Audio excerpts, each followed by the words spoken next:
Ready? Ready? Are y'all ready? Cause it's rare talk. It's rare talk. Tabby, Tassie. Hey, it's rare talk. Rare, authentic, real experiences. That's what it is. Hello, everybody. Welcome to another fabulous episode of It's a Rare Talk.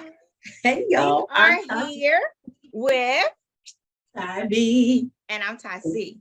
But listen, tonight it is a special episode. Oh yeah, we gonna introduce you. Tonight is a special episode. So normally Ty B and Ty C get to introduce the guests, but tonight Ty C has the opportunity to introduce two amazing people.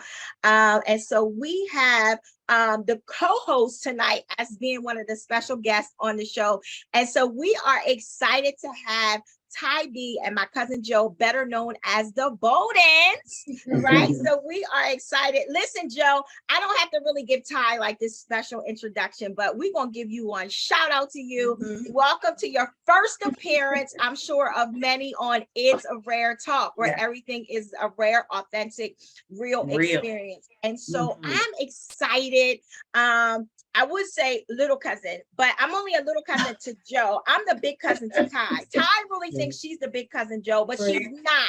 Okay. Ty is really like the little cousin, but I'm excited actually to be here with both of you on tonight. And we're going to be talking about the topic seasoned marriages, right? And so cousin, you know that when we was actually, coming up with our different episodes that we were going to be using for our first season, this was one that came up like quickly. And so what better set of individuals to have on the show as we're talking about seasoned marriages than you two, right? And so I'm excited because I've had the opportunity throughout these 22 years, right? I remember the wedding day and I'm still in y'all's life now, and so it's been a wonderful opportunity for me to actually see you two still on this journey, still saying yes, still rocking it out, still being an example for young couples today, right? And so marriage, heavy topic, weighty topic, sensitive topic, hard topic, challenging topic, but loving topic, right? And so that's what we want to talk about tonight. So once again, Ty B, you're on the other side now, right? But welcome the Bowdens to the show. And so, like I said, we're going to be talking about seasoned marriages. What do we mean by seasoned marriages? We mean, not that we downplay somebody who's been married a year, 6 months, 5, you know what I mean? But seasoned marriage is somebody, that has survived the good, the bad, and the ugly, right? Because a lot of times we get caught up on that big wedding day, we get caught up on all of those things. But what about the other things that come along with it? And sometimes it doesn't even have to be all deep. It could be things such as learning how to communicate, right? Learning how to share, learning how to be kind, so little things like that play a major factor, as you walk through your journey of being a married individual. So once again, I'm excited to have you here. So listen here, I get to ask all the questions tonight. So listen, Joe, welcome to the show, right? And so we know that y'all have been married for 22 years, okay? And so you two are really not that old, right? No. Cousin, how old are you? I'm 44. You're 44. Cousin Joe, how old are you? 49. Okay, so really you're not that old, right? And so we know that you just celebrated an anniversary of 22 years. Like, shout out to God first and foremost. Shout out to God first and foremost, you know what I mean? But I want to say shout out to you because when I hear 22 years, y'all, I hear commitment. Right? And so my first question goes to my cousin Joe. So 22 years, okay? So that takes y'all back to like being in your 20s, right? And so at that age, I'm sure, the way that you view things now versus back then, it's like totally different. You know what I mean? And so cousin Joe, tell me, how did you know that Ty was the one? Well, it was, I'm going to say this, and she was fishing, y'all. So she was fishing. She threw a line out there, and I caught it. And when I heard the conversation about her dreams and stuff like that, it was intriguing, and all the curiosity, and I was like, man, she's a dreamer, and I never really got it like that from any individual before her. So I was like, man, this is fresh, it's new, and it was very interesting. Yeah. Very interesting. Listen, that's good right there, because what you're telling me is like a woman with some goals, right? A woman with goals, despite of having a commitment with a man, because she was, of course she wasn't married prior, you know what I mean? Right. But she already has some stuff. She already had some goals in mind that she wanted to pursue. And so therefore, when you had a conversation with her, she already knew she has something to be able to present. Right. Yeah. Right. Yeah, that's big. That's exactly right. And so when he's talking about fishing, listen, he was playing ball. I seen him, he seen me. And I was doing music at the time. And I was like, oh, I don't want him to be in my video. But I didn't go and tell him. So I didn't go and, introduce myself and throw myself on him or nothing like that. I had told somebody, I'm like, I want him to be in my video. And the guy told him, and the guy gave him my number. I didn't even tell him to give my number. He gave him my number, and he called that night. Didn't you call that night? Okay, all right. Okay. Cousin, don't let him play you, cousin. He's not playing me. No, but he called that night, and we really had a good conversation. It was long too, wasn't it? Yes, it was very long. But I mean, and I'm glad he pointed that out. That says a lot. A lot of times people don't have conversations. They just wham bam and you're done. We had a really good conversation, talking about life and what we wanted. So that's right. Yeah. I think that's good. I think that they'll see, and sometimes people may make that mistake of not putting those things on the line in the beginning, or sharing those things in the beginning, right? And then that just takes it into like a whole different direction. But I love how y'all shared that y'all went in knowing what each other's dreams and goals were. How long did y'all date before you said I do? So let me see, we met in 94, 95. We got married in 2000. Okay.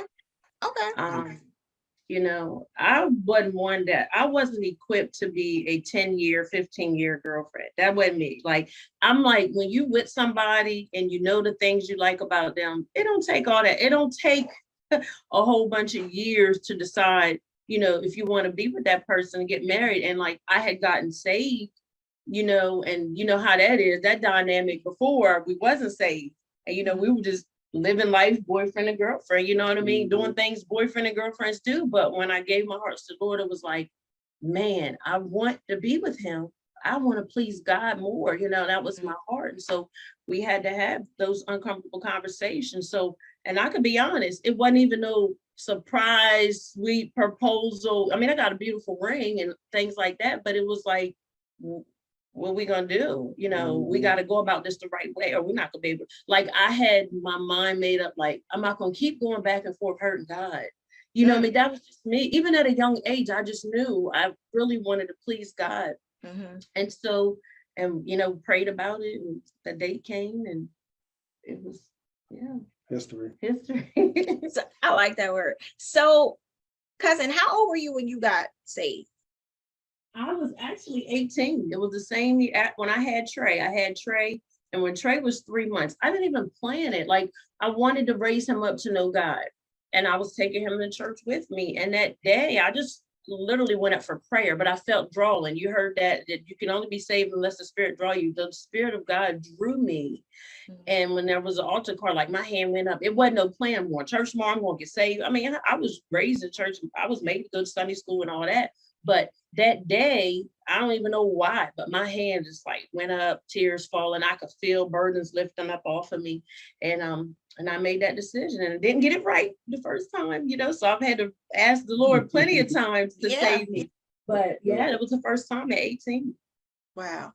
So Cousin Joe, when she came home with that and said, listen, okay, I'm saved now, like, we got to do this right. what was your thoughts? Because she's now saying, this is the decision I've made, Now she's bringing it home to you. What type of impact did that have on I didn't want to jump to anything. I just had to let it sink in. you? I Yeah. had to deal with it. I had to deal with it, and just had to let it sink in, and wait, and just be sure, you know what I mean, and all that kind of stuff like that. But I just had to let it wait and let's take this process. Okay. Okay. All right. So now you here, you married. Tell us what your first 5 years was like, right? Because people have this thing like the first 5 years is going to be the most challenging, right? I'm Mhm. kind of newly married myself. So, you know, people always say, oh, those first 5 years, those first 7 years, if you can get over that, if you can get over this, what do y'all think about that? Well, let me go first. Well, I'm gonna say the first 5 years. I mean, you know, just the whole ordeal with, you start having kids, and it's just a lot, and then the credit situation, and then trying to get a house and paying your bill, getting everything in order. So it's a process. I mean, and it takes time and patience, understanding, and working together, and it's just take all this stuff is because this is brand new for both of us. Yeah. You know, Yeah. so it's a learning curve. You got to grow. It's serious stuff. It's serious. But Joe, you just said something that hit. You said, listen here, like, okay, now we married, and what's the next step? And so let's dig into like priorities, Yeah. Mhm. right? Mhm. Let's get the house. Let's do this. Let's do that. Okay, this is this. Let's work together to get us where we need to be, right? So I'm already hearing like communication, right? Because I'm learning communication is much more broader than words. Right. A lot of times communication is action. You know what I mean? And so just listening to y'all say, okay, this is the situation. Let's work together. How was that? Because to me, y'all were young. Mhm. We were young. We literally grew up together. We were just talking about that. Like, we've been together longer than we've been apart. So, I was 22 when we got married, but I was 17 when we met, Yeah. and I was mature for my age, but he was a little hesitant because, he was older than me, and he wasn't out, trying to, do anything, but he knew I was mature for my age. So we had those conversations. I introduced him to my mom. So, there's a difference when, someone's older than you, and, I had just graduated and stuff like that. But, so we had to grow together. I mean, it was stuff that we didn't, and most couples go wrong with this when they don't talk about finances. You don't talk about, credit or what you want. Like, being married is more than just being together. It's more than that day. You said it earlier. Nowadays, everybody wants the wedding for the look, so they can post it. You do your dance, you go on your honeymoon. Listen, it is work. We didn't get to 22 years being cute, being a cute couple. There were plenty of uncomfortable conversations. There were plenty of tears. There were plenty of conversations we didn't get right. We didn't handle them right. But I'm gonna back up, because I know you're gonna ask us about a trying time in our marriage, but the most trying time was before we got married. Before we got married, and I had gotten saved, there's a different, things are different. We go from, being intimate to like we can't do this, like, because I want to please God, you know what I'm saying? And there's no shame, because we are in our now. Yeah. But he was in a situation that he didn't know God, and Yeah. made a decision and had to live with it, but it affected me. Mhm. And and I because we can't get around it. Like, I'm not gonna paddle around it, so there was some infidelity, but we weren't married, like I said. And I ain't do second chances. This is how I know this is a God thing. I didn't do second chances. One time was all I gave. So I really had to get to the place of, God, how do I, forgive this man? If we're gonna talk about marriage, like, I don't want to go through this again. How do I know he's gonna uphold, and be the man that I need him to be, right? And then, before we get married, we find out that there's a baby that's his. So I have to process this. I have to deal with pain, embarrassment, betrayal, and still look at him like, Absolutely. after praying and knowing that he was my husband. That's the thing. Absolutely. I knew he was my husband. And so I had to heal during these first 5 years too, and still enjoy the honeymoon stage and not keep throwing it, because when you forgive, you can't keep bringing it back up, you know, but there's reminders, there's triggers and all that. And so it was not just a process, it was a transformation. I had to be renewed daily. I had to ask God for help all the time and still, you know, try to be the best wife I could be, you know, had to learn how to communicate. We had to learn how to listen to each other. Mm-hmm. And so here was one of the turning points. He came home one night and he asked me to come outside, and you had a song playing. You remember the song? All the time I play songs. But the one song, it was the TD Jakes love songs. And it was the song, matter of fact, there was a guy by the name of Jesse Campbell, and it was a song he was playing. And so he was like, just listen to the words. So I'm sitting there, because I went through the phase. I don't want you to touch me. I don't think, no, I didn't. I felt the dirty, like, I'm just being real. I was mad. I wanted him to hurt, wanted everybody hurt, you know what I'm saying? But I really wanted to heal. I did not want to be bitter. I didn't want to get married to get divorced. That was not the plan. I was in this. We was new. We said, I do. We're in this. Like, it ain't no back and forth. We ain't playing no games. We not sharing. Listen, we go about this the right way, right? So I'm sitting in the car and he played this song for me. And the song was called When God Gave Me You. And all I could do was cry, because listening to the words, like, it described our relationship, you know, and he has put in the work. When I say he has put in the work, he has proved that he's where he wanted to be. Because if not, he could have left a long time ago. I could have left a long time ago. So he has grown up. I've grown up. But wait, cousin, I want you to hold that part, because what I understand is, and this is what I love, because like you said, everybody has, this is our now, but everybody has a then, Everybody right? has a then. And so I've watched Joe travel, and it's amazing. Absolutely amazing. Yeah. Where God has him right now, right? Oh, yeah. And so this is why I'm so excited about this show, because it's never about how you start. Yeah. Right? The starting can be a little rough at times, right? And you share so much into that. And I'm watching Joe sit there and be humble, and I'm watching how God, and I don't want to get too much into his now, because I want him to be able to share it. But I love when that scripture says that all things work together for the good, because I see who he is now in God. It's amazing. Absolutely amazing. It blows my mind. Even, you know, and I know even with you sitting there sharing that, it's not the easiest thing to say, but that has made you an amazing marriage counselor without actually having the title, both of you, right? Because you have to, when you're able to survive, we ain't just talking about the good, when the money is right, when the kids is good, everything is well. No, listen here. It's the bad and the ugly that make you. It's the gutters of life. It's the valley experiences that make you. And I've watched what the valley experiences have done in your marriage, and I love it. I absolutely love it. And so I'm sorry about those years of pain, but I've watched God in both of your life turn that pain into purpose. It's amazing.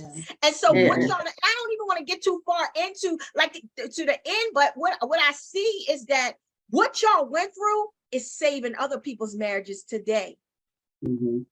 Yeah. And it didn't feel like that at the time. You know, it didn't feel like that at the time, because, you know, there were times I felt like I'm drowning in pain and, you know, drowning. But he kept showing up. He kept, you know, he always been a hard worker, always been a provider, always been a hands-on dad, not just the type of dad that tell the kids what to do, but showing them. And we had to learn how to be a husband and a wife. Like there was. Can we stop right there, cousin? Cousin, let's just stop right there, right? So here we are. We got these two individuals, because sometimes I think that's a lot of, as married individuals, we have to understand exactly what you just said right there. You got Ty and you got Joe. And now Ty and Joe need to learn how to be one. Yeah, exactly. Which is a challenge all by itself. Right? And you said we had to learn how to be husband and wife. Yes. I like that. because a lot of times people will get married and you still act like you boyfriend and girlfriend. You need to communicate what you're doing, where you're going. As women, they don't want to hear that word submissive, but that's not a bad word. It's a more of an honor and a reverence. Like, I look at him, he's my king. Like, God is my king and Lord, but he really is the king of the house. And I had to learn how to be mindful what I say, how I say it, because I'm not his mom. You know what I mean? I didn't get a lot of things right, and so I'm glad that we allowed each other space to grow and get, because we two different individuals that had, like you said, had to become one. And that's why people need to understand, you can't just lay up with people, man. Them strongholds, strong ties, trauma, all that stuff is transferred. So God is so serious about the marriage. It is a covenant. It is not just, we get married for a show and for a look. It is so sacred and serious to God that he don't play about it. And so we realize that this is not a joke, because we're supposed to honor God with how we treat each other. You know what I mean? So if I don't treat him right, I'm disregarding what God said. If he don't treat me right, and here's another thing, men that are husbands, it is biblical. If you don't honor your wife and treat her right, your prayer's hindered. If we're not honoring our husbands, God is not going to bless anything that we put our hands to do, right? So it's more than a look. I need people to understand that everybody want it. And then for those that say it's just a piece of paper or a ring, that is not true. When you really want to regard God, you're not going to treat it like a piece of paper and a ring. You know what I'm saying? Because that's who we have to answer to. God. We stood before him, we made those vows, and we took them seriously. Like, it is not a game. It's not for the faint. And I say it over and over again, how it's not a show. It is. But cousin, you said a word, and Joe, feel free to jump in wherever you want. Right. You said a word. You used the word covenant, right? Yeah. And so I think it's all in how people view a thing, right? And I think sometimes that's how it's just so because I'm learning myself. By no means do I have this area in my life perfected. Right. By no means as a wife, but I'm striving to learn, right? And so what does that mean? That means I tap into my resources. I tap into individuals who've been married longer than me. You know what I mean? I tap into people who can give me wise counsel, right? Yes. Because I want to be a great wife. Right. But because I'm still learning, like Joe talked about that learning curve, like I'm still learning. And so what I'm hearing you say is like, it's a covenant. This is something, this is an oath. This is something that you took, before God. And in order to have a reverence for it in that perspective, you have to have a reverence for God. You have to. If you don't have a reverence for God, you can't have a reverence for the covenant, because you won't understand the covenant. Right. And so I love that part right there. Like, you just said so much. Joe, what's on your mind? I know you're ready. Tell me what you got to say. Ready. Right. Mr. Ready right here. Right. That's my concept for living, man. That ready, you said that ready, that's my concept for living. Ultimately, it gives life. And I just wanted to rub off on people. That's my concept. Yeah. But I mean, I know everybody, life is learning. It is. I mean, I always say this, in God's realm is 100 perfect. In this realm we always going to fall less than. So we always going to be a work in progress. So we got to grow. Nobody's perfect, so we just got to, just understand there's a God. We want to please him in all our ways. And as a man, do my sole responsibility, raise my kids and do what I got to do by my wife, and just live and prosper and take care of my responsibility. Yeah. One of the things that I really, well, you'll ask that, so I ain't gonna move too fast. I'll wait. Wait, what does your shirt say? Mine, wife life. Oh, wife life. Let me find out. Mine says energy. Energy. Yeah, I see you, cousin. Go ahead and represent that t-shirt. So let me ask you this question. So we talked about growing together, and growing pains hurt. Growing pains can be challenging, right? Because you're still trying to become one. And so what I'm hearing, even now, like 22 years later, as we grow older, things change, our mindsets change, you know what I Yes. mean? Our kids, because you guys have 3 kids together, 3 boys, right? Mhm. 4 Mhm. children all together. And so Yeah. with that right there, listen here, I love even that. I Yeah. think that's amazing, right? The blended family, you know, and that may not be the case with every married couple, but it's the Right. case with a lot of married couples today, right? Mhm. That blended Mhm. family, the blended family is hard. You know what I Yeah. mean? That's not something that's easy, but it's doable. It is. It's doable. And there was a time all the boys lived with us. Even Khalil, he lived with us. It was years. And it was just, he was one of the boys, you know, Yeah. he wasn't treated no different, you know. Yeah. And we enjoyed them. Like we did a lot of things with them. But like I said, he was so hands-on and he's always been that way. And for him to have grown up without his mom or dad and no examples of marriage in front of him, really. I mean, he had older uncles that were married, but you know, but just to we had to learn this thing. We really did have to learn this. And so he was always been so hands-on. I mean, showing him how to cook, do laundry, pay the bills, you know, take care of the yard, the house, like all of it. He's never been the type of husband, well, this your job, you get in the kitchen, because he do 90% of the cooking, always has. He says it's gonna change, but he don't need to change, it's been working. But all the boys can cook now. You know what I'm saying? You know, they have seen what a man does. He shows up. He's always been hands-on with them, always show up supportive, not just financially, but he's been there for all of them, pouring into all of them. The correction, when it was hard, but he has been there. And I'm just so grateful, you know, to God. And, you know, he used to work so much, but now he's in a different place, even with that. And he'll talk about that when you ask him. But and that's the part of that growth. Like, you know, it was all about the money and the bills and all that. But now we on purpose. That's where we because at I now. think as time changes, as we get older, as we become more mature, as we gain wisdom, especially in Christ, it makes a difference. You're gonna see change. There's no way in the world you can be in God and be wanting to live for him, right? I'm talking about know God, not know of him, but know God and not experience change in all aspects of your life. But Joe, let's talk about that. Let's talk about, you know, you're married, you got 4 boys, you know what I mean? Let's talk about, you know, what is important to you to demonstrate before them, and not just speak it out of your mouth, but the example that you choose to set before your sons. Well, I'm big on, they have to find their purpose. I mean, it's not just them, it's everybody. Because I mean, I think that's the ultimate, I think that's God's gift to us to find our purpose. And it's like I'll be 50 years old next year. So, you know, purpose is everything to me. So I'm looking at it like, as time has changed, and a lot of people, they're not doing any soul searching. So I'm thinking a lot of them is just really acting in the flesh and not really acknowledging spiritual realm that's going to keep them grounded for their destiny. You know, they're not tapping into that. They are not, and that's why I'm so passionate about. That's why I wrote a book.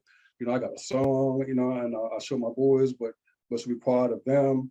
So it's just a lot. Purpose is the key, man. Purpose is the key. I really think if everybody found their purpose and then we supported one another, we don't need to ask the government for anything.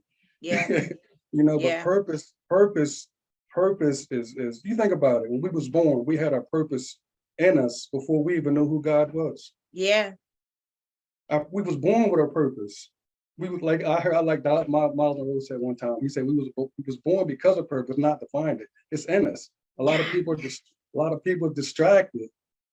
And that's my number one rule. Joe, that's heavy right there.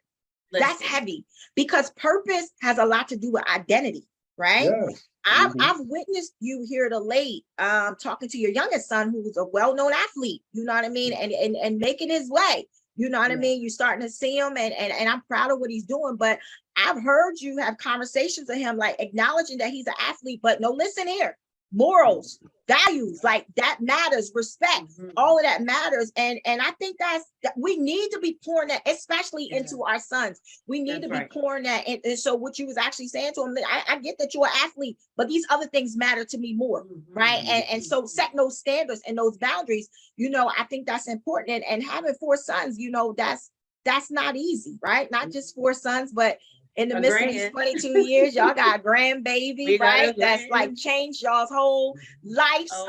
yes. You know what I mean? I've watched y'all's whole life shift for this grandbaby.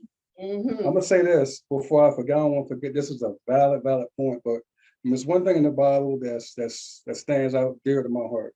When it says, "Be fruitful and multiply," most people are multiplying before they're fruitful. So fruitful, to my definition, is becoming everything you're supposed to become. And then once Mm. you become everything you're supposed to become, and now you can venture out and you can, meet that special one and you start multiplying. But if you start multiplying before you know what you're supposed to do, what good are you? Yeah. Listen, this was the joke. Oh my God, if this was 20 some years ago, we wouldn't even, oh Lord, anyway. But I'm cousin, so let's talk grateful. about that. Let's talk about, because we heard you say you got saved first. Okay. Yeah. Yeah. So, I heard you say for 10 years you was praying for your husband. Man, listen, because I had it wrong. Like I wasn't shown or told, okay, once I got saved, I got to run to the church every time the church is open. I wasn't told my first ministry was home. That's first ministry. For anybody listening, your first work is at home. Your ministry is home. Your husband or your children, before you going out and trying to do everything for everybody else. And I had that wrong, and it caused some conflict, because I was gone. Or you know what I mean? Then if I come home and I don't have no energy for him, that's not fair to him. And I've been guilty of that. Yeah. And so, and God instituted family before there was church. You know what I'm saying? And so you do not neglect your husband. I'm not saying that there's never a time where, they have to be understanding and be like, oh, babe, well, I'm serving. You want to be doing what God wants you to do. But when you are married, this is your first work. It is. It is. And we have needs, and we need to take care of each other's needs, and everything isn't, in the bedroom or whatever, but even a mental, emotional needs. I've learned to be a big supporter of him. That's how we like, when he said he wanted to do something, I'm like, okay, babe, well, let's get it done. He's mentioned a book, help him get the book done. Anything that he desires to do, I'm his help. So Yeah. I'm not going to tear him down. I might question like, babe, well, what do you think about that? Are you sure? But not to ever discourage him. My job is to support him. And he does the same for me. He always says, babe, you just have star potential. You are really good at this. You're really good at that. And there was a video he was listening to of Miles Monroe. So many that has really helped the shift in his walk, right? One was when he was talking about the man finding his work. Remember that? And he said before he gets a woman, he was saying how the man is supposed to find his work. You remember that? The one with Miles Monroe. And then he was and then the one about being transformed. But anyway, my point even mentioning that was because when you were talking about the fruitfulness, that's on the same lines. Like people haven't found what they haven't started becoming, but they just want to go ahead and multiply. You know how it is. But it starts at home. That's why everything starts at home. At home first when they're young. Yeah. So that's where we fall in on this trouble. That's why the world is the way it is. Yeah, like it's so much dysfunction, and we really want to be a good example for our boys, not faking anything. They hear us if we never argue. That's one thing I can say. We don't argue. We've had disagreements. We've had dumb moments. I told you, I don't like dumb moments. We've had dumb moments where, it's a little quiet. What's wrong? It's wrong. You can feel it. So if something's off, we know when each other is off. But it's so much better when we're talking and we're able to, get through things. And so let's talk about that, cousin, because communication is a big thing in a marriage. But let's talk. So I remember, you was like, I prayed for my husband for 10 years, and then Joe got saved. Right? Mm-hmm. And what was that like? Because what was that like? Well, I ain't gonna say it felt different. I just didn't do foolish things. anymore. If that make any sense, but it's Mhm. everybody, like I said, everybody walk is different. But I went on and I committed myself, and I just didn't do foolish things anymore. Yeah. You grew up. Yeah, That- just didn't do foolish things anymore. That's how you sum it up. You You know? grow up. Mhm. Just didn't do any. I just put a lot of my focus in my work and soul searching and stuff like that, and seeing the bigger picture that I wanted for my boys. I wanted to be somebody that could be look up to, Yeah. and that's pretty much it. Yeah. Mhm. Yeah. That's good. One thing about God, he gonna change up everything. Anything that we allow him to, he gonna Dude, change it that's up. right. Right? That's He right. gonna change it up. And so I know even with that step right there made a major difference in your marriage. Oh, Right. yeah. Oh, yeah. And so you was talking about the communication, you call it dumb talks, right? My pastor like to call it intense fellowships, but even with that, so let's talk about communication, because you're gonna have times that you just don't agree.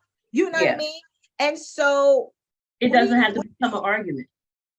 It doesn't have to be where there's a door slammed or you walk out, you go sleep in the couch, you sleep in the bedroom. It doesn't have to be that. We never had that. No, well, we had some in the townhouse. Yes, we did. We had some silent treatment, Oh, no, but it was so long ago. So that's not something we Yeah. hold on to, Anyway, so communication is hearing each other out. Like, it's really listening, and it's not even about being right. It's not, understanding that we think different. Men think different than women. We do, but that don't mean we can't come to a common ground, right? We're different species. That's right, we are. But it's about peace at the end of the day. Right. You know what I mean? We don't want to be walking on eggshells. We don't want the atmosphere in our home like, man, this is dumb. Like, I can't think of nothing but dumb. I don't like those dumb moments. But and communicating is even, we have a love language, I look at him a certain way sometimes, he look at me a certain way sometimes, and we know what that means.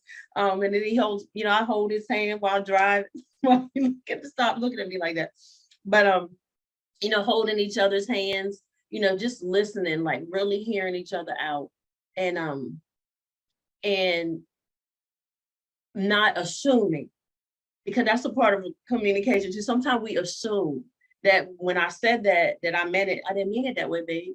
But no, you said, but I didn't mean it like that. So sometimes you do have to explain, and we should not feel like we don't need to explain ourselves. We are husband and wife. So if I say something and it don't sit right with you, let me know. Don't take that and days in, and then you want to bring it up, and I'm thinking we good. Talk about it when I say it's okay. You know what I mean? Because you feel that when you become one, you feel all of that stuff.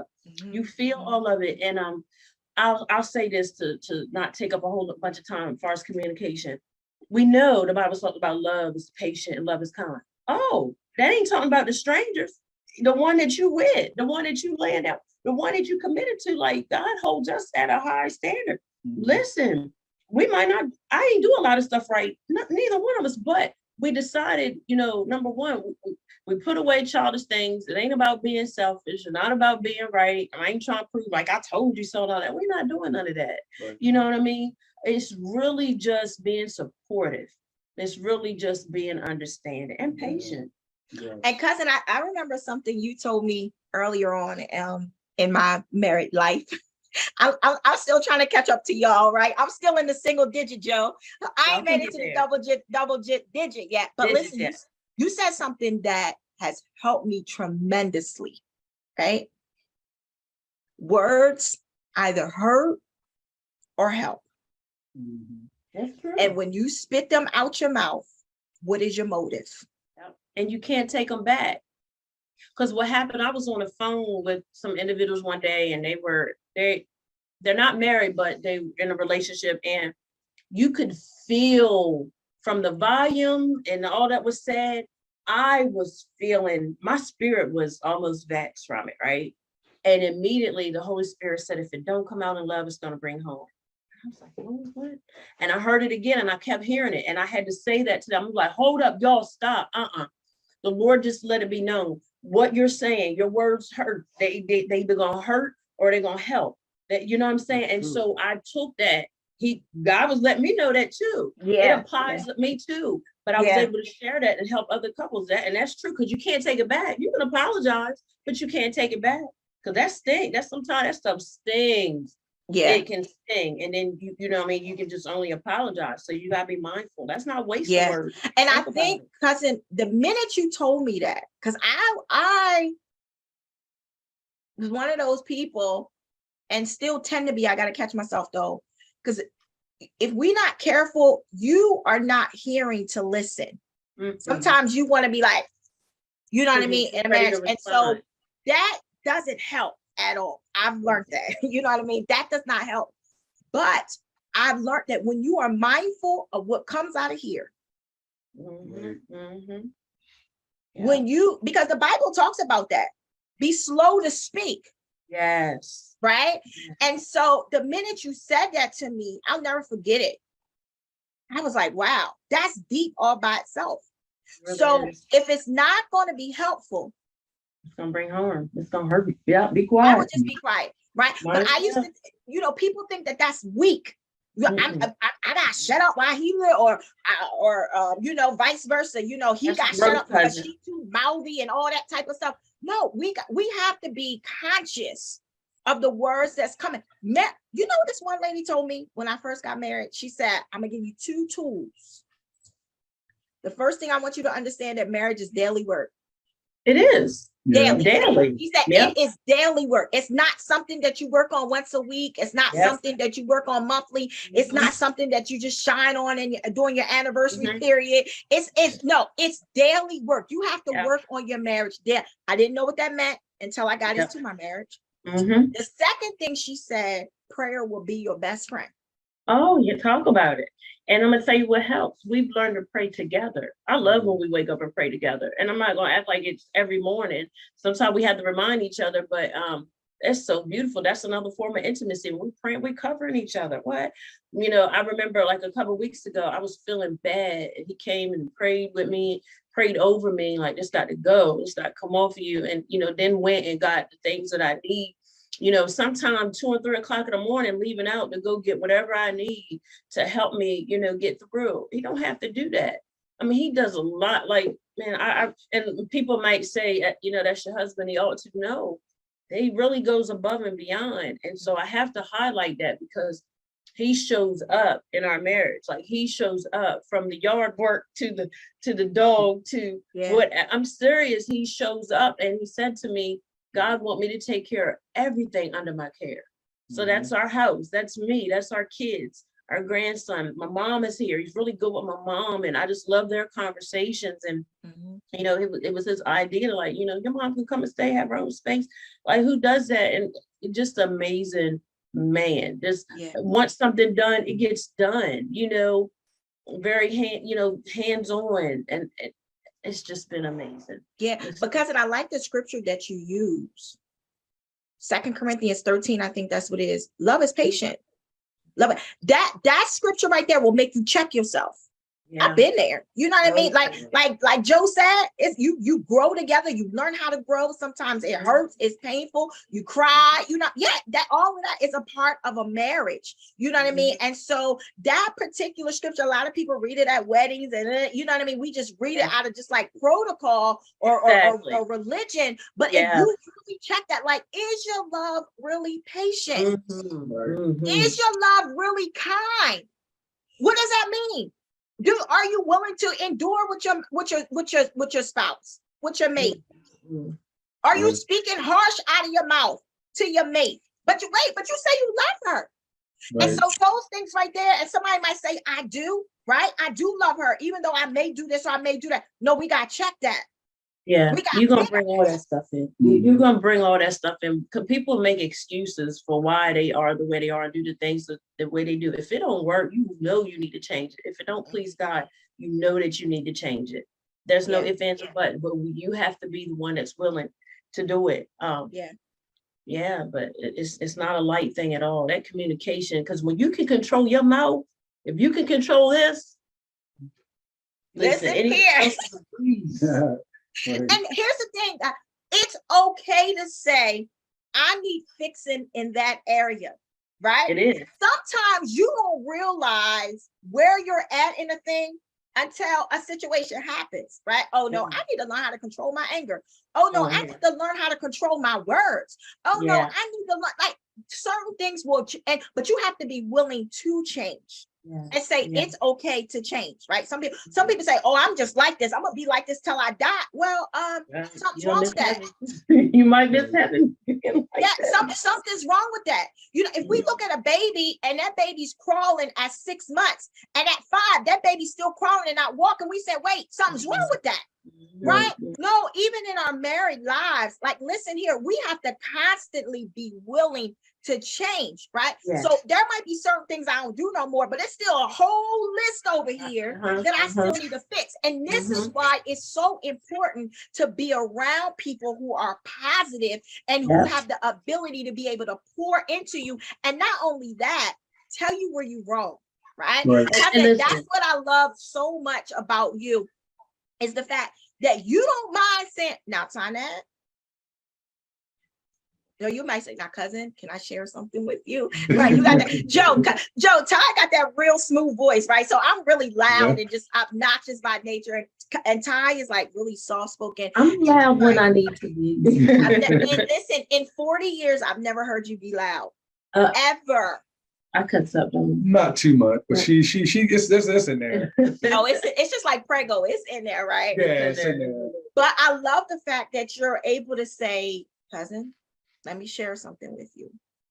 And it's good stuff. And you're able to share. That's why I'm sorry to say this, but I'm grateful that y'all went through what you went through and survived it. Because y'all don't know, y'all are helping other people. Y'all are. So listen, I don't ever gotta be no wife.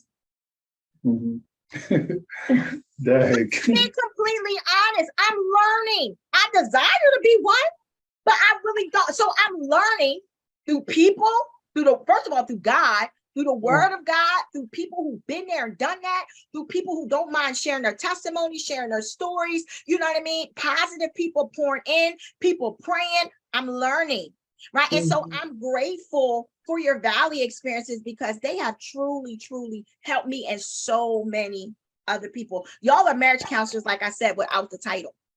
It's funny you Wow. said that. We've had a few couples that we have actually talked to, and we always make it plain. We do not portray to be counselors, but we just share, just some things that can help them, because you don't want to go into it lightly. It's really not a game. And I took psychology and sociology, so Yeah.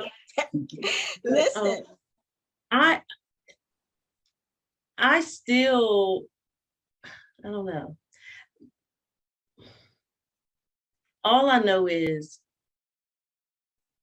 my whole being, after what you said I do, was, God, I just want to please you. Because if I didn't have that mindset, we probably wouldn't be sitting here. It's real. We probably, because I wanted God to really show me what it meant to forgive. And I wanted to forgive right, you know what I mean? Because he's a good man. A lot of people have potential, but it's one thing when you live up to it. And he has lived up to it. There's a lot of women and men dealing with people that have potential, but they're not putting in the work. They're not living up to the potential. They're not getting it out. And so I can't say that I'm glad we went through what we went through. I'm not there. But I can say I'm grateful for where we are. This is our now. I'm sure people feel like there's things they wish they never went through. We don't understand, why even God, because God, I'll say this, God allows things, but he has a perfect will. So I know it wasn't a perfect will, but he allowed it, brought us out, and building us up and making us better. And that's what I live by every year and every day. Like, God, I just want to become my best self. I want to be a better person. That's why I'm not quick to respond. Never been scared, never been a punk. I've always just been mindful. God, I want to please you. As bad as Ty wanted to, in the flesh wanted to act up, I wanted to please him. I wanted to please. Because, cousin, what happens is he who lives in you is overriding your flesh. Joe said he's different now. He grew up. Oh, because yeah. he that lives in him is overriding his flesh. Right? That's He it. has come subject to the Spirit of Yeah. God. When you That's come it. subject, God will check you. Yeah. And Mhm. what happens is the longer you spend time with him, you build a relationship with him and you want to please him. It's no different than a kid wanting to please their parent. Yeah. When Yeah. when you and Joe are at, I ain't gonna call him his nickname, at Kareem's game. Baby. Baby. Okay, you said it, not me. So when he watches this, Joe, he told me in Rehoboth, I really don't like that name, right? I was like, Mhm. okay, I respect that. But when y'all are in the stadium, and whether he's playing football or playing basketball, and he's either done scored or done whatever, to know that his parents are in the audience, in the stands, wherever, rooting him on, proud of him, bragging on him. Do you know, as a kid, how that makes him feel?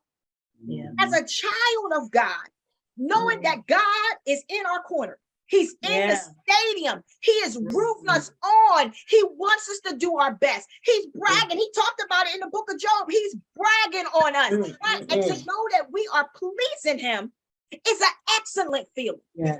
And that Yes. means that you got to shut your mouth and not Yep. call him out his name, or you don't call her out her name. And to know that you please God, that Yep. listen, let the other one have the argument. You can have it, sis. Mhm. You can have it, bro. But to know at the end of the night that you please God. To know at the end of the day, and that's what y'all two are doing. You're striving to please God. And because you're striving to please God, ultimately you're pleasing each other. Yeah, Mhm. exactly. Listen here, it comes Yep. together. It does. It Right. does.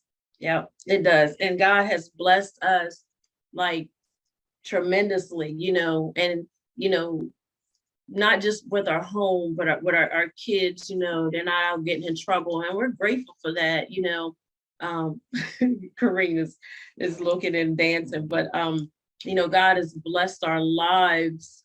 He has enriched us. He's enriched our marriage. He has his hand has been upon us, and we know that we are to do a work together. And that's why people need to know, you got to know who you are hooking up with, because it's about a work, and we're together to do a work. It's funny because I was always doing all this stuff with youth, and Babe was just running the barbershop. Now all he talk about is the youth. Babe, we gotta reach them. So we're like, God did that thing. He brought it full circle where we're both going to speak to youth and pour into them and build them up. We got some things we're working on. Not going to share it prematurely, but just grateful to God for the doors he's opening, because we have allowed him to be God in our lives and lead us. And so we're grateful for that. So, cousin, tell me something that you love about Joe. What is one thing that you love about him? I know you could name 1,000, but if you had to name one thing, what would it be? The one thing is he really makes me laugh. Like, he really has a sense of humor. It's hard to say one, cousin, because that purpose thing got me. Him all about purpose and God has me locked. But he really has a sense of humor. Like, he is not quiet. Like, we be dancing around the house, we cut up. He really makes me laugh. He sings, and we really cut up. We do a lot of things together. But I'm sorry, you said one. But his sense of humor, how he looks at me too, I love that. All right, cousin Joe, your turn. She's God-fearing. I just can't imagine, being with somebody that's not God-fearing. And I'm funny too, right? Oh yeah, she's funny. She said one thing. Look, she had to throw that part in there. That's extra. That's extra stuff. I know it's extra. It's I'm extra. thinking. But God-fearing, man, that's like that trumps all. Amen. Yeah. Amen. Why do you say that? Why do you feel like that trumps all? Because I mean, I Because feel like there's a lot of people who feel like they don't need God in their marriage. Well, I'm not one of them. Well, we're not one of them. Yeah. But it's a sense of going in the right direction. That's the way I perceive it. Yeah. Yeah.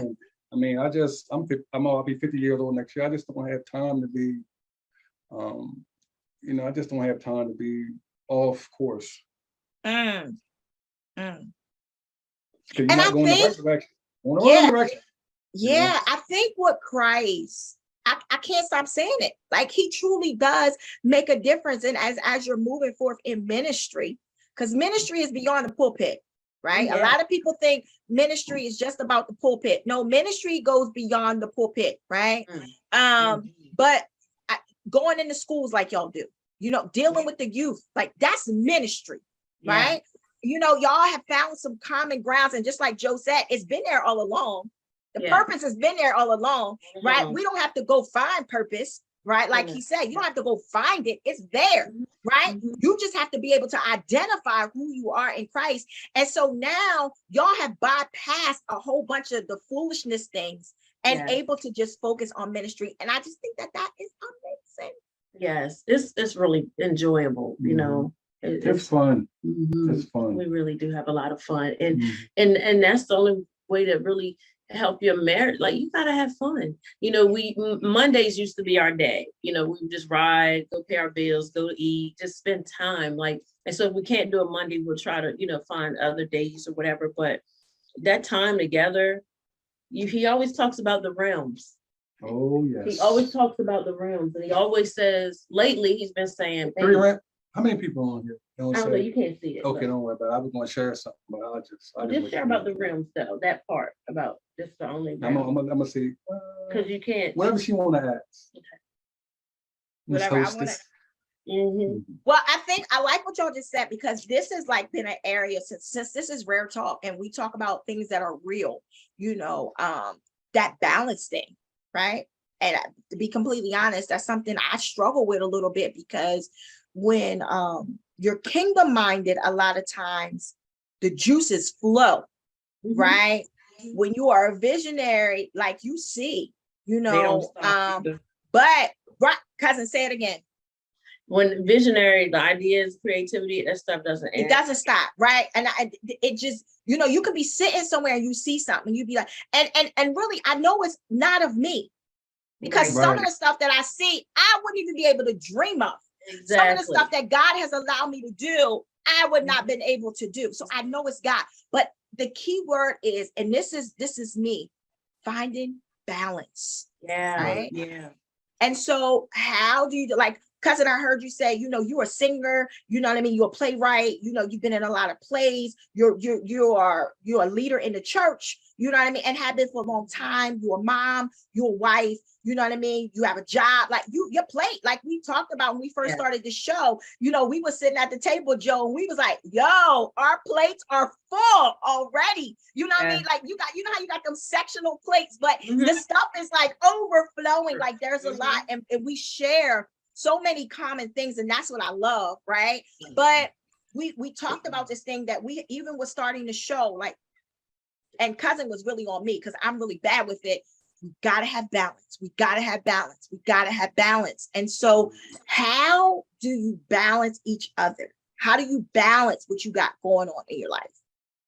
Joe's a bar, he runs his own barbershop, you know what I mean? Very active with your children, up and down the road with your children. Joe does ministry himself, you know what I mean? Joe is an author, you know what I mean? He's out, I've seen him, a picture of you, cousin. I'm not sure where he was, but he was kind of like mentoring and talking to kids and all that. Like you got all of that going on. How do you balance it? There is not like a perfect way. You really do have to be like, Lord, like help me with some balance and structure, right? You have to have days where you don't do stuff unless you just resting, getting refreshed, restored, just talking to God downtime, because the hustle and bustle, it'd be like so much stuff going on. I can honestly say with all the things on my plate now, I am less burnt out and on the go. It seemed like I'm still all over the place, but I'm not. But when I first started out, I was burnt out and I was everywhere and I felt overwhelmed. I do not feel overwhelmed. All this stuff, I don't feel overwhelmed because I know how to say no, and I know how to pray about things and, discern what not to do and where not to go now. And before I didn't, it was just an invite, I'm gone. Babe, hey, I got this invite now and it's not. And now, I want him with me, hey, what can we do together? I don't want to be where I'm always gone and he's home. And because it was a lot of that, him working a lot and I was always gone, so he had missed some things. But then, so now, but it's barbershop. Because you were 5 days a week or 6 at one time? Oh, at one time, in the beginning was Almost it was 6, every 7, day. almost every I day. mean, it was almost like when I came home from barber school, I was Mhm. cutting hair Friday, Saturday, Sunday, working pressing forward, working overnight in the evening, and it Mhm. was just woof. Yeah, it was a lot. Yeah. So It was now, a lot. but God, Mhm. when you're doing what you're supposed to do, God will lighten it. And so Mhm. now 3 days a Oh, I week. work 3 days a week now. I got a lot more time to put a lot of my energy in this magnificent plan the Lord has put on my heart. Yeah. Yeah, I like to make you and laugh. even sitting down having the family meetings and discussions, that's necessary. We have them with That's our good. grandchildren. Talk about Oh, that. Because here's the Yeah, thing, marriage is not, marriage consists of so many components, so many. so many Mhm. pieces. Like we've talked so far, we talked about the covenant, we've talked about growth, we've Yeah. talked about salvation.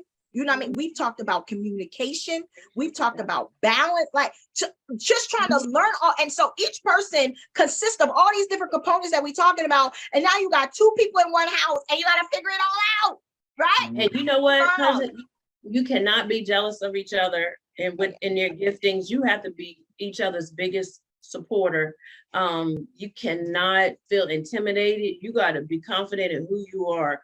And we balance each other. Like sometimes if we're out, people calling for appointments or whatever, nowadays he'll be like, no, I ain't working this day. I ain't working past that. He has set boundaries. And before he was just like, man, I'm just gonna cut till the money stop. You know what I mean? And his mindset has changed. Because he always says, I was fixing people up. Oh, I'll let you say that. wow. Being a barber, it's just it's exterior. I'm thinking internal for longevity now. Yeah. Haircuts change all the time. I mean, I'll share that on the next one. But I'm just saying, like, the haircuts and hairstyles change all the time, and it's exterior. My desire with my book and my next mission is more internal. So this is, like I said, my concept is life. Yeah. So Yeah, what and I so really we- hear though, Joe, like you Each other really else, see so. he's really focusing on his spiritual work, Mhm, mhm. which is going to take care of the natural work. Yeah, That's Right. Lord. I found that out. When you put God first and his Yep. stuff first, he takes care of everything else. You know what I mean? Everything. And listen, Joe, when we take care of God first, you saying you down to 3 days, he will send more clients in the midst of 3 days because you're Oh. taking care of Yes. his business than he would if you was open up 7 days. I know it to be true. That's right. It is true. That's It true. is true. We That's cannot true. beat God. We cannot Hmm. beat him. Not at all. Not We at all. can't It's beat crazy. It's crazy because if it wasn't for the pandemic, I probably still had my barbershop in Feathersburg. I probably still be working 6 days a week. And But the Lord orchestrated yeah, that thing. yeah. He moved for us. He shut the country down so I could work on this plan. He always said, he said, man, the Lord shut everything down so he could have me home. Yeah. And then now focusing on, But you know the what, big cousin? picture. Joe, you know what, for real, if a lot of us would grab a hold of that, we would all Yeah. see that. You know Yeah. what? I did the math one day. I did the math. I did the math from when I first started renting. I did the math for my rent, and I did the math for my electricity. All my expenses over the years. If I just had a place to come from the beginning, I probably wouldn't have to work anymore. Yeah. But it was Yeah. a lesson learned. Yeah. It was Yeah. a lesson learned, and I Yeah. had to go through it to really appreciate where I am now. That's good stuff. That's That's great good stuff. stuff. You know Because what I mean? I'll say this real quick, when it comes to like if husband and wives having schedules, y'all should talk about them together. Babe, what you got going on? Like do it ahead of time. So then when that day come, it don't seem like, oh, you ain't telling me, or I ain't know you had that. Like Yeah. you need to, like sometimes we'll just go get a hotel, we'll just go away. Like it's good to do that, or just taking a ride somewhere, or you really better make it intentional about spending time together. I'm serious. You don't want, and when you see something that ain't right, address it right away, work on it right away. Like if I said something and I came off too hard, babe, bring it to my attention. Then don't wait till a week later, then tell me like, I can't work on it. Yeah. I mean, you know what Yeah. I'm saying? Let me know. But it's not about looking for things and picking out, but how can we better, ourselves and each other? But that balance thing, you just have to set boundaries for real. Yeah. You can't tell everybody yes all the Yeah. time. Yeah. Cousin, you said something else. Y'all see why I love her, right? World, y'all listen here. What Yeah. y'all hear right now? Listen, I hear on a regular, and I'm grateful, you know what I mean? As I attempt to perfect this. And perfect means never be the perfect wife, as what Webster would say, but that's not even what perfection means. Mature. God, grow That's up right. and mature. Like, come on, Tonette. Like you know, Mhm. because even going from that singleness to marry is a hard step all by itself. Yeah. You know what I mean? Especially if you've been doing stuff your own way for No so way. long. Mhm. You know what I Mhm. mean? And then you step, and now I'm like, wait, you know. So Yes. even that right there, but once again, gotta be willing. You You do. gotta be, have you to be gotta willing. be willing. Yeah. And so, Yes. cousin, you said continuing to date, right? Yeah. Like Mhm. you've helped me so much, even just now, like being completely honest. Continuing to date. What do you mean by that? Like the time together. I'm sorry, it don't everything don't have to consist of spending money. But because he always say, man, if we ain't somewhere making money, we out there spending it. But like he knows my favorite stores. If he take me to Marshalls, Ross, and TJ Maxx, I'm good after that. And and we need to spend how much money. We go get something to eat. Like it's just that time. It's time. He didn't want to mention the realm, but he often says, babe, this is the only realm, which is, I'll just say atmosphere, or where we can see each other, where we can talk. And because when we depart from here, we're not going to be together. So we want to enjoy it, not fussing, not angry. So going out to eat, we were at Olive Garden maybe a couple of weeks ago. Remember we got that some pasta or the soup or whatever. It was cold in there, but it was just to be with him. I look at his big eyes, we sitting across from each other. I'm just batting my eyes at him, like just getting out. You know, we were we were in Ocean City with October, I think, and you were sitting up. He had your feet propped up. He just wanted to look at the water, and I was like, okay, we're gonna get a room where he could just sit and look at the water and just chill. We went out to eat that night and came back. We rested. Like, I mean, just dating, remembering your why. You got to refresh that thing because everything is in the beginning. Wait, cousin, what you say? I want to make sure we caught that. You said remembering your why. Yeah, everybody talks about remembering your why when you start a business, but you need to remember your why. You said That's I good. do, That's and good. that you those vows, because people are not upholding their part of the vow. That's why I don't really get into. I love weddings, but the wedding is really for the guests. The marriage, that's Yeah. the two that decide to become one, and that Yeah. that three-strand cord, God has Yeah. to be in the middle, and people don't have him, God, in the middle. They really don't. Yeah. And you can see because now they feel like they can't reconcile. Well, Mhm. when people can't reconcile, that means it's pride, ego, or somebody don't want change. Mm. It's pride, ego, somebody don't want to change. But when you got willing people that are willing to change and keep God in it, man, he Yeah. can bring it out and really bless your life around. And let's talk about this, like, because this is an important topic. It really, really is. And cousin, you know, our thing is to throw people a line of hope. That's Oh, it. yeah. Like, cousin, I don't know who's gonna listen to this. We might be helping to save somebody's marriage today. Like, we really don't know. And so I'm grateful. But let's talk about not being afraid to ask for help. Now, granted, I do believe as a married couple that you have to be careful, you know what I mean, with Yeah. who you share your stuff with and Yeah. who you seek counsel with, you know what I mean? You know, everybody can't speak into your marriage, you know what I That's mean? right. But That's right. I do not believe that you should be fearful or pride, right? My coworker just told me the other day that pride stands for people resisting individual deliverance from evil. When you are prideful, you are resisting deliverance. You are blocking it. You're saying, I don't want it. You're saying, get it away from me. You're saying, I like being like this. I was born like this. I'm going to die like this. I've always been like this. I ain't changing for nobody. Nothing's healthy about that. If you really want to know the truth, because just like Joe said, even now at being almost 50 years old, he doesn't have the same mindset when he was 22. That's right. Marriage now at the age of 43 and 49 or 44, sorry, 44 and 49 has to look totally different than when y'all said I do 22 years ago. Oh, yes. Oh my, it has to look totally different. Totally different. Yes. Oh, the my only God. way now that it looks different, some change had to take place, you know. And so let's talk about that. Not being fearful to ask for help. Listen, me and my husband, me and my wife, we in a tough place right now. I need help. And you know what? I can honestly say we didn't have, before we got counsel before marriage. I don't think we've had to have counsel while we were married. We literally counseled ourselves. Like we really just Communicated, talked it out, prayed, cried, found some scripture or whatever. I mean, I think I've talked to his sister before because she gives sound, Yeah. advice. She's gonna tell me no opinion. She's gonna tell me what God said, and that is it. And so, but I really haven't had to seek it out. There was a couple that I knew of that I really looked up to.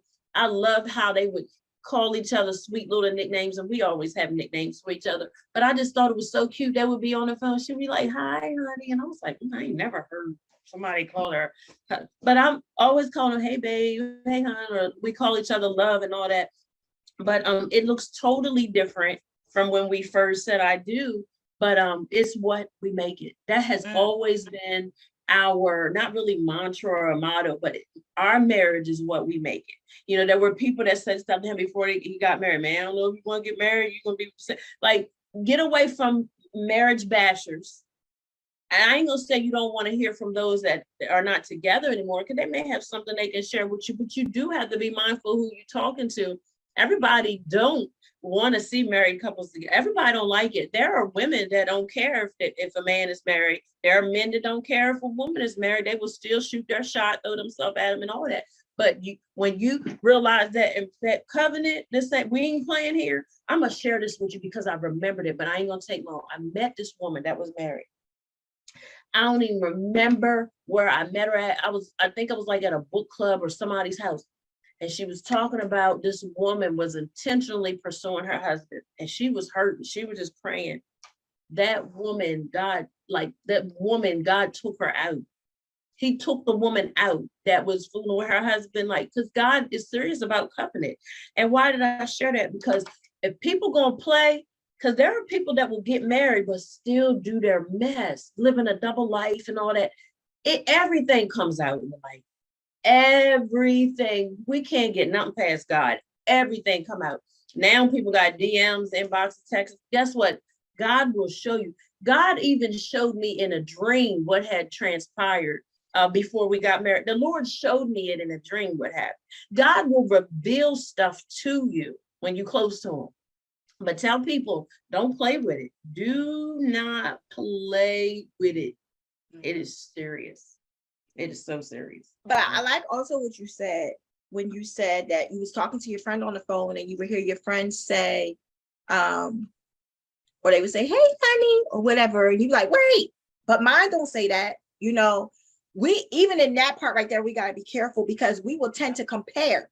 Yeah. Right. Mm-hmm. And what I've learned over time is that folk will show folk what they want to see, and so that's why I never really compare, because anybody can make anything look good.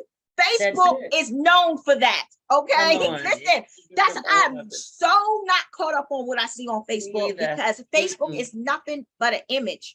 Okay. And so I ain't knocking people for what they post on their own pages. That's completely up to them. What I do know is that marriage is work and marriage is real. And I'm not saying that all days are bad. That's not what I'm saying. Oh, no. Right? And I'm not saying that you shouldn't post on your page, but what I'm saying is I never really get caught up on what somebody else is doing, right? Because people have, like I said, they can butter it up. They can do whatever. I'm not saying you're supposed to air all your stuff out on Facebook either. I don't believe in that social media, sharing all that. I don't believe in none of that type of stuff, right? Listen here. That has helped us.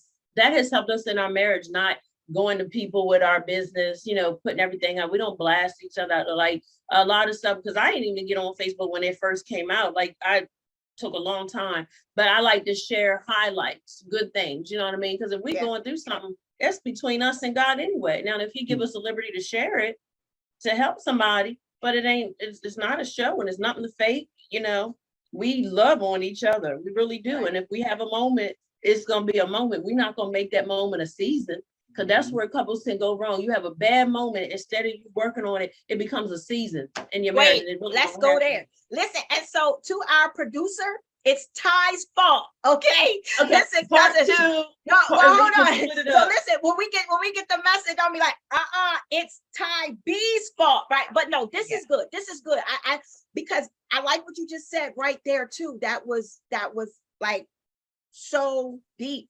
You said something may happen. Let it last for a second. Don't make it a season. Yeah. What do you You mean can by make that? it a season, because even when Trey and Deja had their accident and baby passed away, I was in a dark place, depression, whatever. I was supposed to lead service, didn't want to be there, didn't want to sing, I didn't want to hear anything. And the Holy Spirit said to me, don't make a moment a season. And what he let me know is things gonna happen in life, a lot of things that we have no control over. Okay, we can cry, get it out, but I don't have to stay there. You don't have to remain. So if you hit a hard place in your marriage, you don't have to stay there. You figure it out, and if there's no resolve, then you seek some help. You got, come on, we got to be wise with it. We're not That's supposed to good. be foolish. We're not supposed to be foolish. Right. We're supposed to be wise. So if I dwell on something that ain't right, or if I keep doing the same old thing and it ain't right, I done made that thing a season. Even grief can be a season.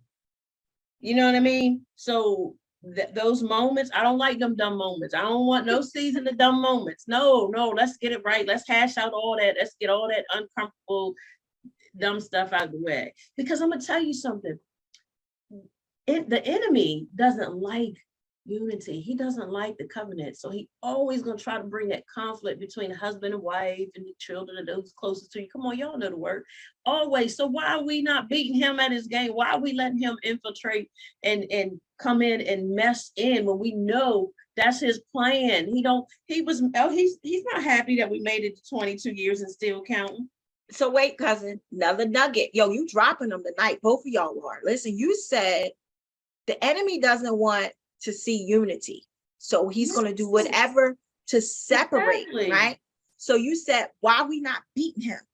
Why are we not going at him? Because oftentimes we go at each other. Exactly. We fight, spouses fight one another instead of fighting the instigator. The instigator, right? The instigator. He is an instigator. Yes. You know what I mean? Yes. He is the one that's coming in and causing chaos and confusion. It's the spirit behind either spouse that you may have an issue with or whatever's going on. Yeah. The enemy is behind that. And so that's a good point right there. You know what I mean? Go after the instigator. Go after the troublemaker, put him out. How do you beat them? Being lovey-dovey, kiss on each other, compliment each other. How would you really talk? Like, I brought him some lunch today, baby. Was surprising him. He surprised me all the time. He always come in the house with my favorite things.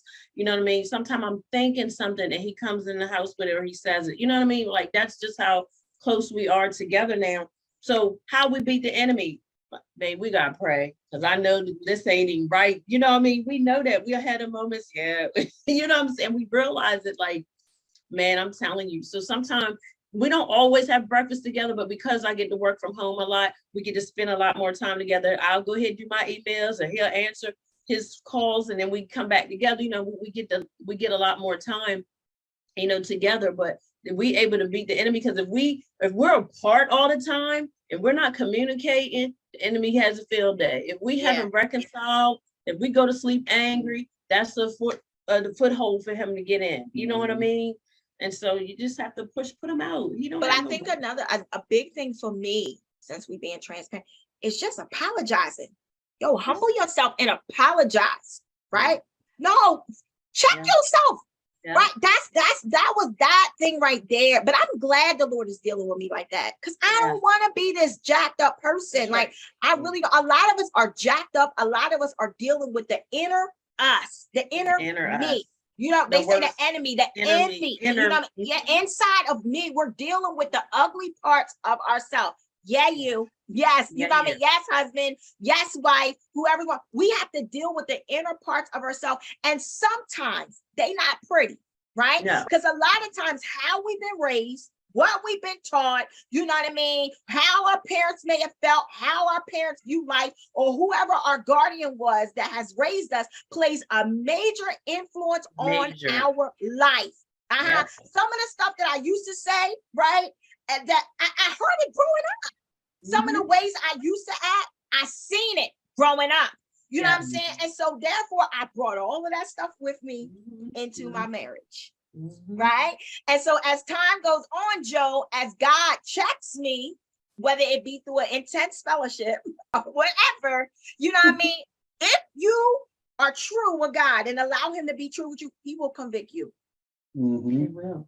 He will make you be like, We no, both- like, go ahead, cousin. I was just gonna say, we both had to, babe, I'm sorry, didn't come out right, just apologize, he's had to do that plenty of times, and I've had to do the same thing, and then That's wake humbling. up and we keep it moving, Yeah, that's humbling. And being willing, I guess, to let it go. Right. Mhm, As women, yeah. sometimes, and Joe, you can speak for men, but as women, sometimes we hold on to stuff, man. Like that's Yeah. somebody just told me something happened the other night. I was doing something and I was sharing it with somebody, and she said to me, okay, that was yesterday, you can let it go. Right. But I wasn't ready to let it go, cousin. But when she said it, I'm like, wait, hold up. The Lord done let me wake up this morning. My kids are good. My health is good. Like, what bringing that into another day, right? And so from that point, I said, okay, done. But once again, it matters who you sitting at the table with. Okay, it matters who is feeding into your ear, who you're having wholesome conversations with. That's why I don't like doing all that little dumb gossip stuff. It don't get you nowhere. No, let me sit with somebody who is able to pour into me and make me check myself. Because ultimately, I'm just going to be a better being, not just for God, but for my husband. You know what I mean? For my children. Even as a mother, I've had to go back and apologize to my children. Oh, yeah. Same here. Mm-hmm. I've had to go back and say, listen, y'all, mommy did not do that right. Mm-hmm. Mommy did not say that right. I was wrong for that. You know what I mean? But I had to learn that because I was raised. You know what I say? Right? And she watching, cousin. If she watching, I'm gonna hear it in the end, right? I'm gonna get the phone call tonight. What you were saying, sorry. Right? But I was raised, you do as I say and not what I do. Right. But to me, growing up, Joe, that's weird. You know, that don't make sense because as parents, we are the influencers in the house. So how you gonna do so? And I'm not saying that she was like this parent who did crazy stuff in front of me, but that's what they believed back in the day. I'm the parent and you do what I tell you to do and don't worry about what I do. That just doesn't make sense to me. And so therefore I had to break that in my own home when I became a mom, so so life is all about changing. Life is all about, Joe, as you say, self-evaluation, self-reflections, you know what I mean? And because every day we should desire to want to grow. That's it. And be better. We're vessels. Yeah. We're just going to be used by good or bad. That's good, Joe. Yeah. So Joe, say that again, Joe. We're vessels, so you figure if God is in the spiritual realm and the spiritual's in us, we either gonna let the adversary use us or let God use us. That's it. No, as Maury Povich say, who your daddy? Who is your daddy? Right? Who are you going to let influence you the most? That's good stuff. Listen here, it's been a blessing to be able to watch y'all grow. And so I love when I'm able to witness it with my own eyes. That's why I know God has truly done it. It's amazing. I love both of y'all. I'm excited to see where God is going to continue to take your ministry as a whole. You know what I mean? It's amazing. Y'all's kids is growing up. Y'all about to be empty nesters and stuff like that. Right. And I just believe, no empty nesters. Ty, you like me. They don't have to. I want them to do things. I want them my thing is be where God wants you to be. I want you to fulfill purpose. It ain't about them being all across the world. No, I want them to know what they're supposed to be doing. Make sure they're ready. Make sure they're ready. Yeah. That's a good point, Joe. That's a good point. And cousin, you already know I'm for that. You know, I already say I want the Greenleaf house and my kids can have a quarter. Yeah, the Greenleaf house. Everybody have a quarter. Everybody come to meet for dinner, then going back to your spaces, right? But I like what y'all said because we think a lot of times, and once again, this is all about a marriage. We feel like, oh, the kids grown, put them out. And that's the problem with a lot of the world. You know what I mean? Oh, just throw them out. They 18. What that number mean? 18, like a 15-year-old. Yeah. You know what I'm saying? Most of the time it's like that. Yeah. You figure when we were in our 20s, we didn't necessarily always make decisions that 20-some-year-olds would make. You know what I mean? Even at 30, so as maturity has to take place. That's and Listen, that's a whole nother thing. Cousin, at 40, I struggle with decisions. You hear what I'm saying? So I definitely get that. But what I meant, like, as far as the empty, y'all babies are growing up, right? And so I know that's been a big ministry alone, just with raising your boys and just being supportive to them in their dreams. And, you know, and I'm watching y'all parent them at different levels. And that's what I love. Like, you love all three, but, you know, you understand that all three, I mean, four of them need you in a different way. You know what I mean? And I don't want to leave Khalil out because, you know, I've watched Khalil come to family gatherings and all of that. And cousin, I love how you have embraced him, and he's doing great himself. You know what I mean? It's great to hear the good things that he is doing as well. So I'm just excited to see what God is going to do in the marriage of the Boldens. And so listen, we're going to end the show. If y'all can give any advice to anybody, Joe, first starting with you, what would you like to say? I want to paint a picture first. Okay. You ready? Yes. I'm gonna try to do it so the viewers can understand it and see how serious life is. Okay. All right. So, and I want everybody to think about this individually. So you think about everybody when they came in this world by themselves. So you think about since God started creation, you figure thousands of years to get to their existence. All right. So you got all these years to get to their existence, tens of thousands of years. And then you got your departure date. So we don't know when that is. So somewhere is going to be between 0 and 100. So they got the departure date, then you got the eternity. So we got a small window to make the necessary change that's necessary for this world. Joe, listen, do you know when I caught that revelation? I have to be honest with you. When Kobe Bryant died, and I was looking at his sunrise and his sunset date, and my eyes went to the dash. And I actually preached a sermon on the dash. You better live out your dash, because we don't know what date is going to be on the other side of that dash. We don't know our sunset. So it's important. I didn't mean to cut you off, but, and see, that's why it's so important with me, because I refuse to live my life, live here, die here, and be buried around the street without making the necessary change for my kids. I wouldn't want to be on my deathbed and look with my kids and I'm not preparing them. I would feel like in front of God's eyes that I failed, and I don't want that. That's heavy. That is heavy. Yeah, that's serious stuff, because that's a desire of mine. So I'm thinking, like, that's why it's so important to me for my kids to see. I need to hear, like, Dad, thank you. I need to hear that. So if I'm not hearing it from them, suspect a little bit. I need to be reassured, you know. So I need to see them. I need to know they got it. I need to know they're ready. I need to know the word. Before I leave this earth, I want to look up and down, and I feel in my heart that I want to hear God say, "Well done, my servant." Listen, we could end the show right there, because that is my thing. I'm living to hear, "Well done, my good and faithful servant." And Joe, in order to be able to hear that later, we got to live right now. Oh yeah. Right. And so go ahead. No, so what I like what you're saying, because it's about purpose. We have to take advantage of the now. Oh yes. That's it. That's good stuff.